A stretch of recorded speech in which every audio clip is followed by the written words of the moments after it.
Eu sou a Gi e esse é o Da Estante, meu canal sobre livros. E hoje estamos aqui para falar de A Biblioteca da Meia-Noite, de Matt Haig.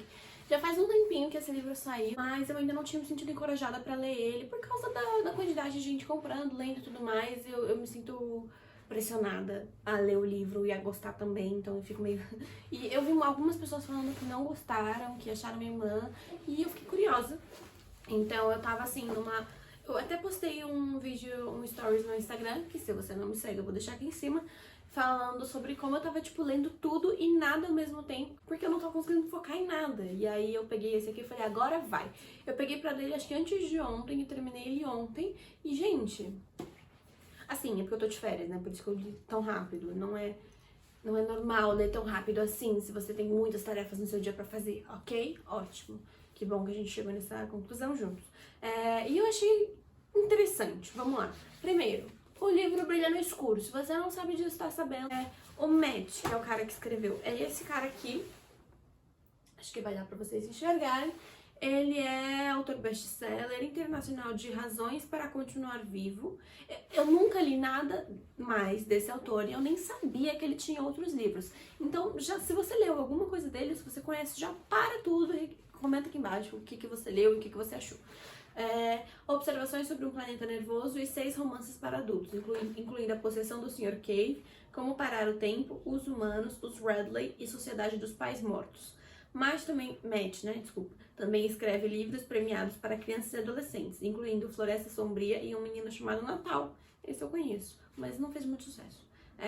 Que está sendo adaptado para o cinema, então talvez tenha feito sucesso sim. Vencedora do prêmio Goodreads de ficção de 2020, A Biblioteca da Meia-Noite, esse romance mais recente, já vendeu mais de 6 milhões de exemplares no mundo todo. Vamos lá. A protagonista é a Nora. A Nora, ela tem 35 anos. Ela trabalha numa loja de venda de instrumentos musicais, coisas assim. Ela tem depressão. Ela tem um gatinho chamado Voltaire. Ela fez filosofia. E assim, quando a Nora era criança, ela fazia natação. O pai queria muito que ela se tornasse uma campeã e tal, e ela desistiu da natação por causa da pressão que isso envolvia. Frustrou muito o pai dela. Um tempo depois, o pai dela morreu. Um casamento dele de desamor com a mãe. Ela tinha uma relação difícil com a mãe, porque a mãe pontuava cada defeito dela. E aí, depois disso, ela entrou numa banda com o irmão, e quando a banda ia fechar um contrato, ela desistiu. E aí, ela tinha um relacionamento com um cara, 2 dias antes do casamento, ela desistiu. Assim, ela ia viajar com a amiga pra Austrália antes da viagem, desistiu também. E assim vai indo. E ela vem de uma vida, 35 anos, de muitas desistências, de muitos arrependimentos. É o que ela pensa até então. E aí, num dia, um cara que já chamou ela pra sair uma vez, mas na época ela tava casada, e tava noiva desse outro cara, que ela desistiu do casamento. E sempre ia lá comprar na loja dela. Ele lembra que ela um dia contou de um gatinho, chega e bate na porta da casa dela e fala: Ei, Nora, você me contou que seu gato chama Voltaire, assim, assim, assado, eu acho que ele morreu, ele tá ali na rua, acho que ele foi atropelado. Ela fica muito mal, muito triste, vai lá, pega o gato, enfim. E aí no dia seguinte, o gato morreu, o irmão dela foi pra cidade, mas não foi ver ela, e o ex-amigo da banda diz que o irmão dela tá irado com ela porque ela largou os Labyrinths, que era a banda, antes de fecharem um contrato, que ninguém perdoou ela e tal. Tudo tá pressionando ela ao mesmo tempo, ela tá se sentindo assim, sufocada. E aí ela é demitida do emprego, ela esquece a aula de piano que ela dá pra um menino e a mãe fala que eles não vão mais fazer a aula. E assim, tudo acontece ao mesmo tempo. Ela chega em casa, ela manda uma mensagem pra melhor amiga dela que tá na Austrália, mas que elas não se falam desde que ela furou a viagem. E a amiga vê, mas não responde. Assim, tudo parece que vai desmoronar. Ela não se sente ligada a nada. Até o vizinho pra quem ela comprava os remédios e ajudava de vez em quando diz pra ela que a farmácia, se abrir uma farmácia perto, ele não vai mais precisar que ela faça isso pra ele. Então, tipo, ela tá completamente à toa no mundo. Essa é a sensação que ela tem. Ela vai tomar o antidepressivo dela e ela resolve virar a caixinha inteira pra se matar. Ela desiste. Ela faz um post no Facebook, manda uma mensagem pro irmão e desiste. E cansa. A vontade dela é morrer. A vida tá muito doída pra ela. E aí, ela não morre. Ela tá num limbo. E aí ela vai parar num limbo, que é a Biblioteca da Meia-Noite, onde é meia-noite, nenhum segundo nunca corre. Ia ser uma biblioteca onde ela entra, a porta some, é uma estante infinita de livros com livros infinitos, o chão é infinito, o teto é infinito, ela não vê as paredes, ela só vê as estantes.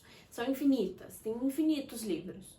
E ela encontra a senhora Helm, que é a bibliotecária, que foi uma bibliotecária da escola dela quando era mais nova, que foi quem deu a notícia pra ela de que o pai dela tinha morrido. E que ajudou muito ela, direcionou muitas palavras de conforto pra ela. E aí a senhora Helm tá lá e ela fala que diabos tá acontecendo. E a senhora Helm fala que ela tava nesse entre a vida e a morte, que ela ainda não morreu, mas que ela não tá mais na vida dela. E aí ela descobre que cada livro nessa estante é uma possibilidade de vida. Cada decisão que a gente toma na nossa vida leva a nossa vida para um caminho. Cada decisão tem uma bifurcação, ou mais até.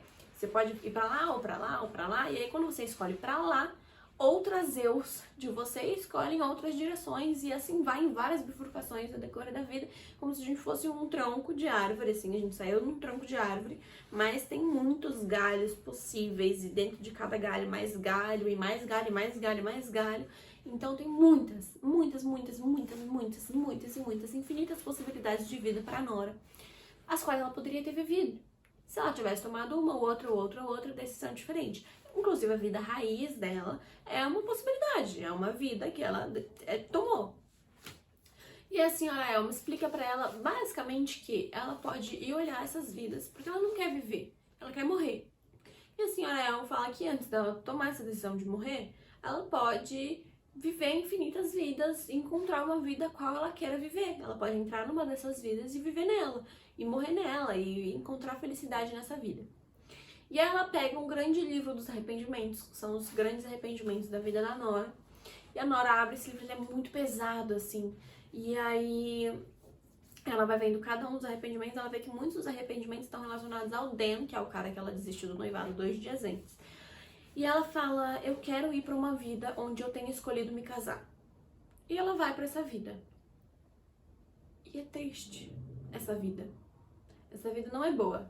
Essa vida, o Dan, que sempre sonhou com um pub, trai ela. Essa vida, ela é oprimida por ele. E aí ela começa a se lembrar de como ele era horrível no relacionamento com ela. Porque ela tinha essa noção de que ela, quando terminou com ele, machucou muito ele. E ele sempre mandava mensagem pra ela pedindo pra eles tomarem um café ou conversarem e tal. Ele era meio obcecado por ela. E ela sente que ela feriu muito ele. E aí quando ela vê, assim, tudo que ele queria, tudo que ele mostrava que queria ali, e ele não dá valor, ela percebe que, nossa, que cara boçal, assim. E aí ela percebe, começa a se lembrar de como ele era horrível. E aí isso me fez pensar que, às vezes, a gente tá numa situação ruim, a gente sai dessa situação, e a gente olha pra trás, quanto mais longe daquela situação a gente tá, mais bonita ela parece, até que a gente volta. E aí a gente vê que ela era uma desgraça. Então, isso me pegou, assim, porque eu fiquei, caraca, é muito isso, a gente acha que era de tal jeito, e quando a gente chega ali não é não, é tudo aquilo que fez a gente sair. Então essa parte do livro já me pegou um pouquinho. E assim, cada vez que ela se frustra numa vida, num livro que ela escolhe, ela volta pra biblioteca. Então ali ela se frustra com aquele relacionamento e volta pra biblioteca. E ela fala, pô, mas e aquela eu daquela vida? E aí a senhora Elma explica que aquela vida vai continuar existindo a partir daquilo que ela fez, a partir das coisas que ela falou pro Dana, aquela eu daquela vida vai continuar vivendo. Beleza. Aí ela vai escolhendo várias vidas, vários arrependimentos, várias coisas que ela gostaria de ter feito diferente. Ela vai vendo que não é bem assim, que os arrependimentos dela talvez não sejam tão reais, que são com base numa ilusão. Tipo, ela se arrependia de não ter escolhido o Dan, mas escolhendo, não ia ser tão feliz. Se arrependia de não ter cuidado do gato que morreu, mas ela percebe que na verdade era uma condição física que ele tinha. Ele não morreu atropelado, porque ela deixou ele sair. Ele saiu porque ia morrer de qualquer jeito, era uma condição dele. E aí ela vai deixando de se arrepender de muitas coisas e vai experimentando várias vidas, mas ela vai. E aí ela vai vendo vidas onde ela é uma estrela do rock, onde ela é uma nadadora olímpica, onde ela se casou e tem uma filha, a coisa mais linda do mundo, tudo. E ela vai vendo várias vidas, mas ela se sente impostora em todas elas, porque não é a vida dela, da Nora, sei lá, número 714, é a vida da outra Nora. E ela se sente sempre uma impostora, porque ela chega sem saber, ela chega pegando o filme pela metade, então ela não sabe o que aconteceu antes. Ela não chega com essa memória, ela só sabe o que vai fazendo depois. Então ela chega tendo que encenar, assim, fingir que sabe de tudo. E é muito doido, assim, e aí você vai percebendo que ela, todas as vidas são ruins e boas à sua maneira, e a vida dela é ruim e boa à sua maneira. Ela tomou decisões específicas que levaram ela até aquele momento onde o irmão tá vivo, onde, enfim, algumas coisas aconteceram. E, enfim, você vai vendo a história, e eu me interessei muito, porque assim, a Nora, de 35 anos, a Nora 714, não é esse número que eu inventei na minha cabeça, ela fez filosofia. Então, no decorrer do livro, ela traz vários pensamentos de filósofos. Um deles, que me pega, que é inclusive nessa cena do Dan, que eu falei que você, conforme mais longe vai ficando, mais bonito vai parecendo, ela fala assim: na faculdade, ela havia escrito um texto ao qual dera o título sucinto de Os Princípios da Memória Hobbesiana e da Imaginação. Thomas Hobbes considerava a memória e a imaginação quase a mesma coisa, e a partir desse momento onde ela se deu conta dessa filosofia dele, ela passou a confiar menos na memória dela. Porque a nossa memória é uma imaginação, a gente imagina que foi daquele jeito, a gente pensa que foi aquilo, tão bonito, tão lindo. Quando a gente chega naquilo de verdade, não é nada daquilo, minha filha, é tudo que não é. Então, isso me pegou bastante. E uma outra parte é que ela vai buscando vidas onde ela não tivesse arrependido de tal coisa, ela tivesse tomado uma decisão X e tudo mais. E ela fala que a Nora tinha se irritado por isso, como se houvesse um caminho muito estreito para uma vida feliz. E assim, eu acho que eu falei, quando eu recebi esse livro, que eu tinha um sério problema, que eu não sabia se eu ia conseguir ler, porque eu tenho um sério problema de, tipo, eu tenho que tomar uma decisão. Mas existe uma decisão certa e uma decisão errada. Como diabos eu vou saber qual é a decisão certa? E esse pensamento existe na minha cabeça por muito tempo, até que eu me dei conta de que não existe a decisão certa. Existem decisões. E aí você vai escolher uma ou outra e elas vão te levar para caminhos diferentes e, enfim, felicidades diferentes. E não existe esse caminho estreito de escolhas que você toma que te levam ao sucesso, à felicidade, a... Cada caminho te leva para um canto. E isso me...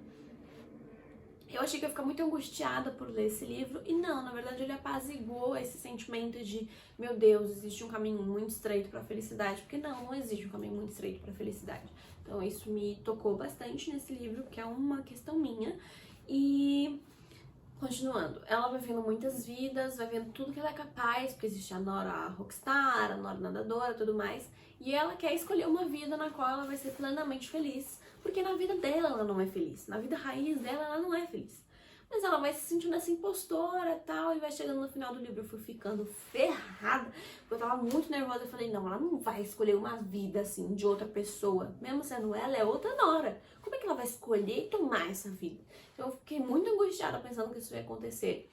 E eu não vou falar o que acontece, óbvio, mas no final do livro tem assim, algumas pessoas não gostaram, eu entendi o motivo, porque o livro, ele passa por possibilidades de romances que ela poderia ter vivido.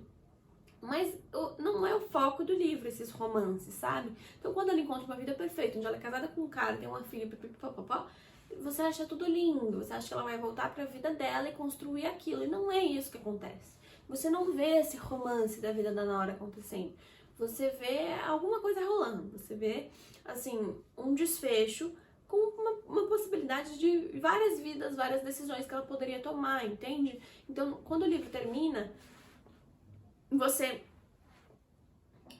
me remeteu muito a final de filme clichê, onde a protagonista tá num conversível com um namorado perfeito, toca uma música de fundo bem teen, e ela tá assim, um sol, e ela tá indo pra faculdade, ou alguma coisa assim, alguma coisa bem filme clichê. Imagina aí na sua cabeça.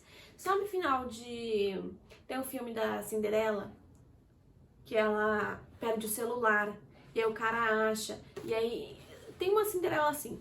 E aí o final desse filme é exatamente a imagem que me traz no livro, onde ela tá no carro, conversando com o namorado e tal, indo pra faculdade.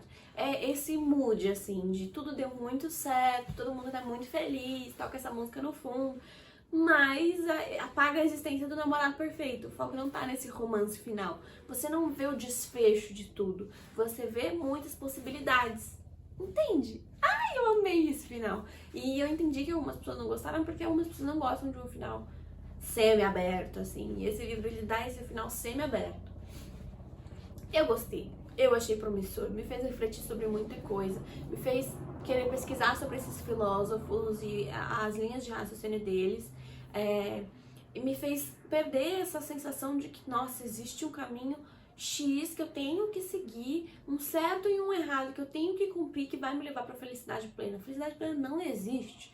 E aí esse livro me fez enxergar isso. E eu amei, eu gostei muito, foi um livro que eu devorei, eu falei, eu comecei a ler antes de ontem, terminei ele ontem, e me fez sair desse limbo onde eu não tava conseguindo ler nada e gostar muito de alguma coisa. Se vocês leram esse livro, me contem o que vocês acharam, porque eu quero debater sobre, com pessoas que gostaram ou não, vamos debater, eu quero entender por que muita gente não gostou, porque que muita gente amou, eu quero ouvir, quero conversar. Vou deixar aqui embaixo o link do livro para vocês encontrarem. E é isso, eu espero que vocês tenham gostado. Curtam, compartilhem, se inscrevam no canal e até a próxima.